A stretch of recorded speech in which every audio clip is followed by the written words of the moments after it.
কাৰ্বি আংলঙৰ পাহাৰত হিৰৰ কুৱেৰী স্থাপন কৰি ব্যাপক ধ্বংসযজ্ঞ চলাইছে বিতৰ্কিত আৰ.এছ. গান্ধীয়ে। পৰিৱেশ সুৰক্ষাৰ অনুমতি পত্ৰ অবিহনে দৈনিক হিলৰ খনন চলাই অহাৰ অভিযোগ কাৰ্বি আংলং জিলা কংগ্ৰেছৰ। দিল্লীৰ অনিমেশ কাপুৰ আৰু জাগিৰোডৰ আৰ.এছ. গান্ধীৰ নামত সিং ব্ৰাদাৰ্ছে এই কুৱেৰী চলাই অহাৰ অভিযোগ কংগ্ৰেছ নেতৃত্বৰ। জিলা কংগ্ৰেছৰ এটা সজাতি দলে পাথৰ কুৱেৰীটো পৰিদৰ্শন কৰাৰ সময়ত ব্যৱসায়িক গোষ্ঠীটোৱে ডাম্পাৰেৰে বাট ভেটি আবদ্ধ কৰাৰ অভিযোগ। ফলত পাথৰ কুৱেৰীটোত সৃষ্টি হয় উত্তপ্ত পৰিস্থিতি।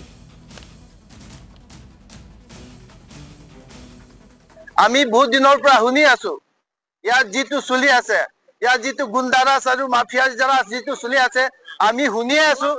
কিন্তু আজি পাইছো ইয়াত যে আৰ.এছ. গান্ধী যেটো ইয়াতে আমাৰ অসমৰ যেটো তুলিৰাম ৰংহাং লৈ তাৰপিছত ইমান যেটো পিয়ুষ হাজৰিকা হতি ইয়াত সব জড়িত আছে বুলি আৰ.এছ. গান্ধী ইয়াতে যেটো কোম্পানী ইয়াত আমি দেখিছো। আমি ইয়াত যেটা সোমাইছে, আমি ইয়াত এন্ট্ৰি হোৱাৰ পিছত আমাক ইয়াত গেটত গাড়ী চাৰি ৰাখি সব ব্লক কৰি দিছে।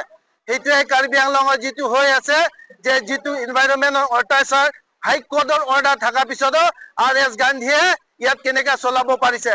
ইয়াত হাৰিয়ানা গুৰগাঁৱৰ পৰা আহি যেটো আমাৰ কিছুমান বেকত থকাৰ কাৰণে তুলিৰাম ৰংহাং তাৰপিছত কিছুমান আমাৰ যেটো ইয়াত অফিচিয়েল কেইটা ইয়াত জড়িত থকাৰ কাৰণে যে আজি আমি ইয়াত আহিছো অন দ্য স্পট চাবৰ কাৰণে।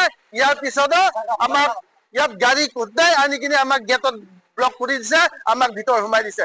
সেইটোৱে কাৰ্বি আংলং হৈ আছে যে তুলিৰাম ৰংহাং আণ্ডাৰত।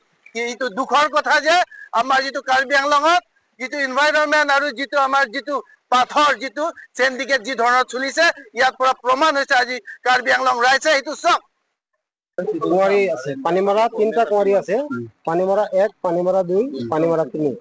এইটো পানীমৰা 3 হয়। কাৰ্বি আংলং অট'নমাছ কাউন্সিলৰ আণ্ডাৰত হয়, ফুলনি চাৰ্কুলৰ আণ্ডাৰত হয়।